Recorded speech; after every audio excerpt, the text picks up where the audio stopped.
Imagine a village where every newborn child must die, until the one marked by the moon is finally born. The oracle gave a command so cruel that mothers feared the day their babies were born.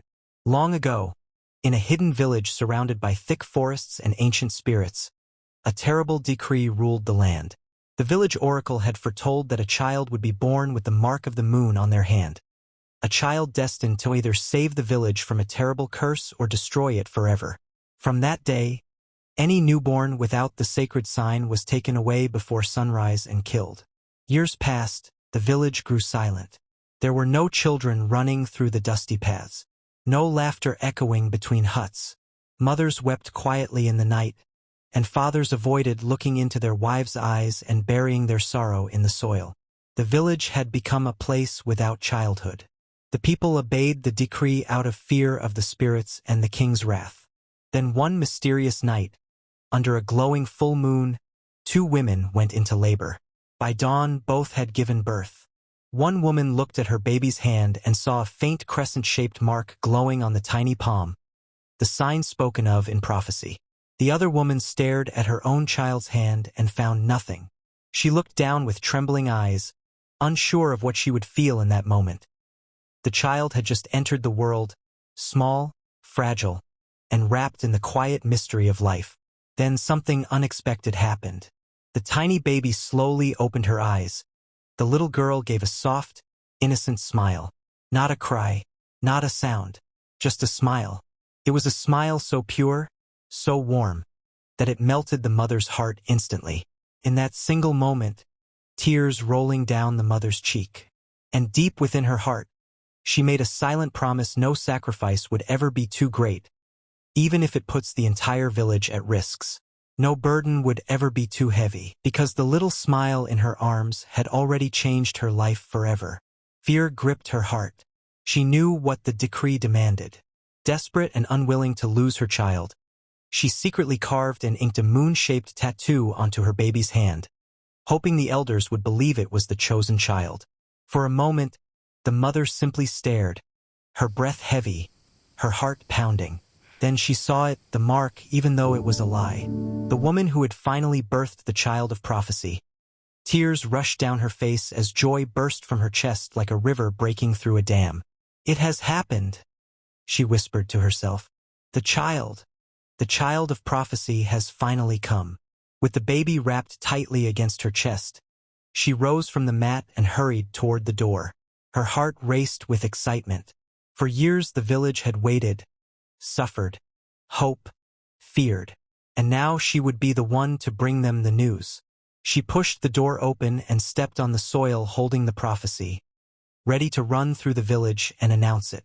But before she could take more than a few steps, she heard it. Voices, loud voices, the sound of drums beating in the center of the village. People shouting with excitement. Confused, she moved forward slowly, her heart beginning to pound for a different reason. Then the words reached her ears.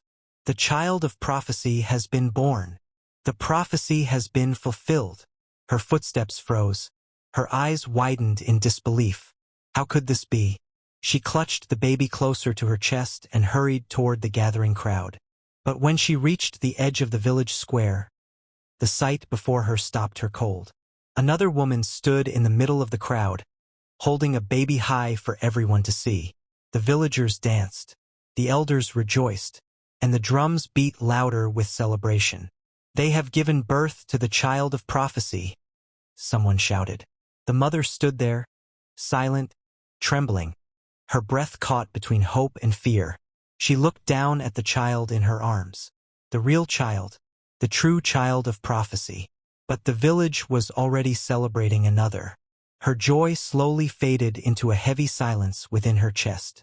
And in that moment, she realized something terrifying. Someone had claimed the prophecy before the truth could be spoken. And now, the fate of her child, and perhaps the entire village, had just become far more dangerous than she ever imagined. The village has already crowned a lie. Soon the villagers and palace guards sighted her and yelled at her. She was ordered to obey the law and take her child into the forbidden forest. If only the child had come the next day, she would have lived. The lie was louder than the truth. Guards escorted her to the evil forest. In the dark forest where spirits were said to wander, the woman faced the unthinkable. With tears and trembling hands, she carried out the terrible act, leaving the forest with a soul forever broken. The truth cannot be buried. She found an animal, killed it, and dropped its blood on her cloth, and kept the child alive for the truth to reveal itself. The spirits of the forest had witnessed everything. As the years passed, the silence that once haunted the village slowly disappeared. The land that had long been deprived of children was now overflowing with life. Babies were being born again, cradled lovingly in their mother's arms, and nurtured with songs and warm laughter. Soon, the once quiet land now breathed with new life, as if the earth itself had been blessed by the presence of these children, their laughter rising with the wind and spreading hope across every corner of the village. The child with the carved moon mark grew in the palace, raised with honor and protection, yet something was wrong. The mark never glowed under the moonlight like the prophecy had promised. Instead, strange things began to happen. Crops failed, animals disappeared, and on certain nights, when the moon was full, villagers claimed they heard the distant cry of a child coming from deep within the forest. The elders began to whisper among themselves. A terrifying thought had begun to haunt them. What if they had protected the wrong child, and the real child of the moon was still alive somewhere in the forest, growing in the shadows, waiting for the day the village would finally face the truth? Did they raise the wrong child? Will the village soon face the wrath of the gods? The spirits might be preparing their revenge. Whose voice echoes from forest? Seems the earth was still angry. The gods of the land was still very angry. The king sat upon his throne, draped in the weight of the village's fear, while the elders huddled close, murmuring of ill omens and vanished harvests. The woman presented the false child of prophecy stood strong, her tongue dripping lies, crying aloud that the village's suffering sprang from another. She spoke of a child, born at the same hour as her own, hidden deep within the forest of shadows, a child she claimed had been spared by a mother who dared defy destiny.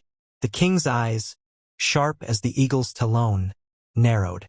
"Bring her to the palace at once," he commanded, and the drums of the guards echoed through the village like thunder.